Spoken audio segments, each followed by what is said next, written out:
Crews are already preparing for the upcoming snowstorm. WHO 13's Teodora Mitov joins us live in Des Moines. It's kicking up, huh?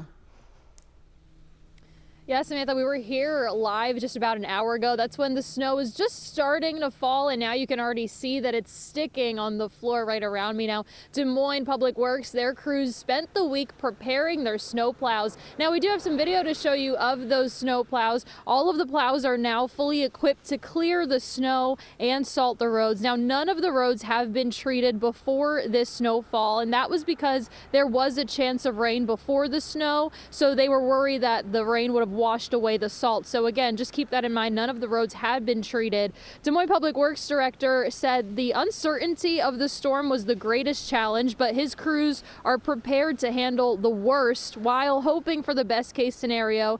Now, while the snow is falling, crews will be clearing 17 of the main snow routes continuously here in Des Moines. That's about 750 miles that they'll be covering. Then after the snow stops, they'll make one final pass on those 17 roads and then move along into those 1,800 miles of neighborhood roads here in Des Moines. Now, he's expecting to start clearing neighborhoods starting Sunday morning.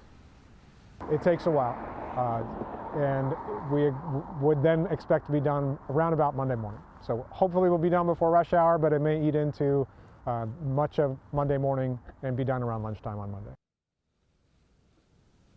Now, Gano did say that the benefit to this snowfall is the fact that it's starting on Friday and continuing into Saturday. So he's hoping people just stay off of the roads and let those snow plows clear the roads. If you do find yourself sharing a road with a snow plow, he asks people to stay about 75 feet away from it just so that they can avoid hitting it. Also, snow plows, they do lift up clouds of snow as well. So visibility does become really difficult during that time, Samantha. Yeah, the best way to get through this is to stay put. Teodora, thank you.